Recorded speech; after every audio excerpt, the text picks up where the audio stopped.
नमस्कार दोस्तों, मैं हूं बिट्टू कुमार और मेरी चैनल बिट्टू एडवाइजर में आपका स्वागत है। दोस्तों 94,000 या कहिए 1.25 लाख शिक्षकों की मांग है कि ओपन कैंप से बहाली हो और इसी के चलते एक लेटर लिखा गया, एक पत्र लिखा गया है पेज में। और इस पेज को माननीय रंजीत सर के पास व्हाट्सएप या टेलीग्राम किया गया है या जो भी हो उनके पास भेजा गया है और अपनी बातों को रखा गया है कि इस तरह से आप काउंसलिंग करवाएं। आपको हम बता देते हैं कि बहुत सारे काउंसलिंग को लेकर, कैंप को लेकर हमने वीडियो बनाई थी। रंजीत सर का भी बोला गया है बहुत सारे वीडियो में, ओपन में या ट्वीट के जरिए या फेसबुक आईडी के जरिए पोस्ट करके बताया गया है कि बहाली जब भी होगा तो ओपन कैंप के माध्यम से ही होगा। तो आप लोग थोड़ा सा परेशान हो जाते हैं, वेट कर लीजिए किसी तरह की परेशानी से। उनके जब कहा गया है कि ओपन कैंप के ही माध्यम से बहाली होगी। खैर, हम पॉइंट आपको बताने आए हैं कि पॉइंट क्या क्या सही लिखा गया, क्या क्या गलती लिखा गया है, वो पॉइंट को जिक्र लेके आए हैं। मेरा लिखा हुआ नहीं है, किसी शिक्षक अभ्यर्थी का लिखा हुआ है और शिक्षा विभाग में इसे भेजा गया है। तो इसी के लेकर एनालिसिस को लेकर हम इस पत्र पे एनालिसिस लेके आए हैं कि क्या सही है और क्या गलत है। तो आपको भी जानना बहुत ज़रूरी है कि कैंप से कैसे बहाली होगी और किस तरह की होगी, ताकि आपको कोई तरह का कोई परेशानी ना आए बीच में।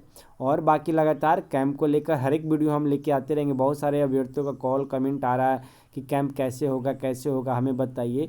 तो परेशानी नहीं हुई है, सारा का सारा एक पॉइंट पे हम 5 से 6 वीडियो लेके आएंगे, ताकि हर एक तरफ से, हर एक तरीके से हम आपको समझा सकें कि किस तरह से कैंप और काउंसलिंग होता है। बहुत सारे अभ्यर्थियों को दुख लगता है कि सर अभी से ही न शेड्यूल आया है न कुछ आया और अभी से ही आप वीडियो बनाना स्टार्ट कर दिए। तो देखिए, आप थोड़ा सा समझदार है तो समझ जाते हैं, लेकिन बहुत सारे अभ्यर्थी के पास वो मैसेज, वो न्यूज़ नहीं पहुंच पाता है, तो उनके लिए उनको परेशानी होता है। बहुत सारे अभ्यर्थी के पास, मेरे पास भी कॉल आता है, सर मेरे साथ ऐसा गलती हो गया, वैसा गलती हो गया। क्यों गलती हो गया? आखिर उनके पास वो इन्फॉर्मेशन सही से नहीं पहुँच पाया। फॉर्म भरने वक्त ही गलती कर दी, आपत्ति करने वक्त गलती कर दिए। इसलिए हम लोग थोड़ा सा पहले वीडियो देते हैं और समझाते हैं अभ्यर्थियों कि आप उस बार इस तरह से गलती ना करें, क्योंकि काउंसलिंग आपका डायरेक्ट ज्वाइनिंग है और उस समय थोड़ा सा चूक आपको ज़िंदगी बर्बाद कर सकता है। इसलिए थोड़ा सा सेंस रखिए, थोड़ा सा वेट कीजिए, देर आएगा दुरुस्त आएगा।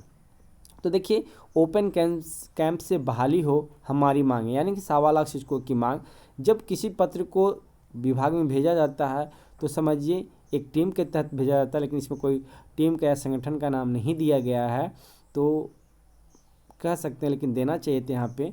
पहला पॉइंट है कि कैंप का आयोजन समूचे राज्य में एक ही दिन में हो।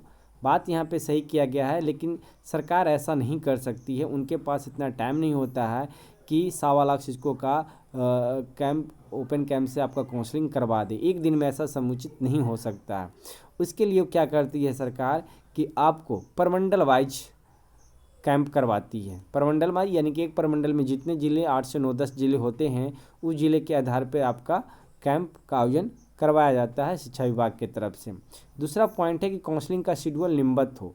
तो किस तरह का काउंसलिंग का शेड्यूल निम्नबद्ध हो वो हम आपको बता देते हैं। नगर निगम पंचायत शिक्षक 6 to 8 के लिए एक दिन जिला में। जी हाँ, आपका जो नगर पंचायत होता है वो अनुमंडल के स्तर पे होता है जिला में। अगर एक जिला में जितने अनुमंडल होंगे, उस अगर मान लें कि नालंदा में 3 अनुमंडल है तो तीनों अनुमंडल में एक दिन आपको लिया जाएगा 6 to 8 के लिए, आपको जिला में बुलाया जाएगा। वहीं दूसरा है कि नगर निगम या पंचायत शिक्षक 1 to 5 के लिए एक दिन में जिला में। नहीं, ये जिला में नहीं होगा, ये आपका प्रखंड में होगा। 1 to 5 का प्रखंड स्तर पे लिया जाता है, क्योंकि 1 to 5 में ज़्यादा कैंडिडेट होते हैं, इसलिए प्रखंड में इसको लिया जाता है, जिला में नहीं लिया जाता है। तीसरा पॉइंट है प्रखंड शिक्षक। अच्छा, नगर निगम पंचायत शिक्षक के बारे में बोल रहे हैं तो ठीक है, ये पॉइंट जिला में वो भी सही है। प्रखंड शिक्षक 6 to 8 के लिए 2 दिन नहीं, 6 to 8 के लिए 2 दिन नहीं, 6 to 8 के लिए 1 दिन होना चाहिए।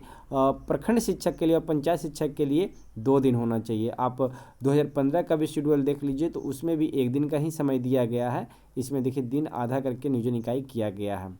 चौथा पॉइंट है प्रखंड शिक्षक 1 to 5 के लिए 2 दिन जिला स्तर पर, एक दिन में आधा नियोजन इकाई, और पंचायत शिक्षक के 1 to 5 के लिए 2 दिन प्रखंड स्तर पर। नहीं, 2 दिन नहीं, आधा आधा करके अल्फ़ाबेटिकली होता है। आधा अल्फ़ाबेटिकल का लिया जाता है और आधा अल्फ़ाबेटिकल का बाद में लिया जाता है। इस तरह से 2 दिन का शेड्यूल आपको निकालता है। ये जो पूरा तरीका है आपका, जब काउंसलिंग शेड्यूल आएगा तो उसमें A to Z आपको बताया जाएगा कि कौन सा लेटर किस दिन का आएगा और कौन सा लेटर किस दिन का। इस तरह से आपको बुलाया जाता है।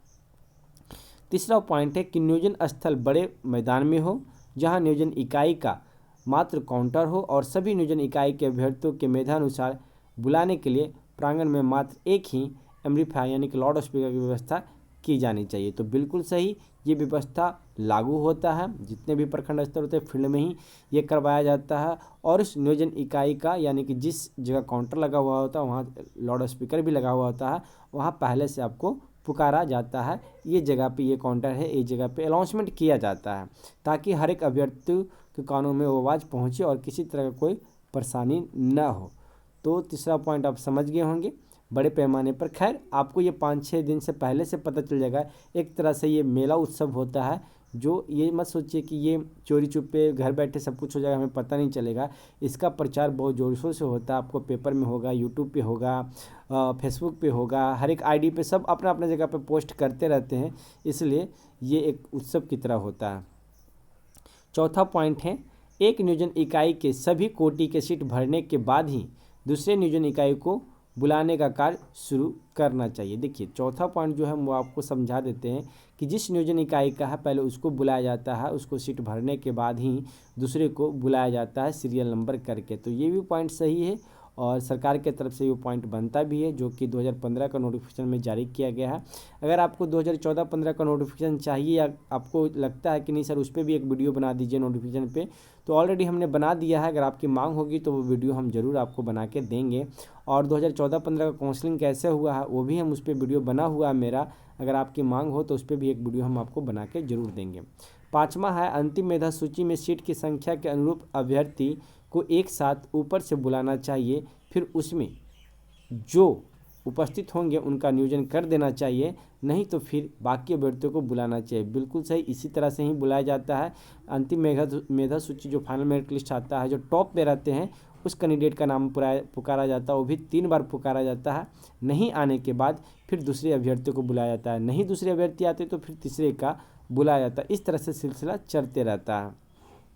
इस प्रकार नियोजन बहुत जल्दी पारदर्शी तरीके से हो पाएगा। छठा है, नाम पुकारने वाली एम्पलीफायर यानी कि लाउड स्पीकर के पास अभ्यर्थी की उपस्थिति वीडियोग्राफी के साथ बनाकर नियोजन काउंटर पर भेजना चाहिए।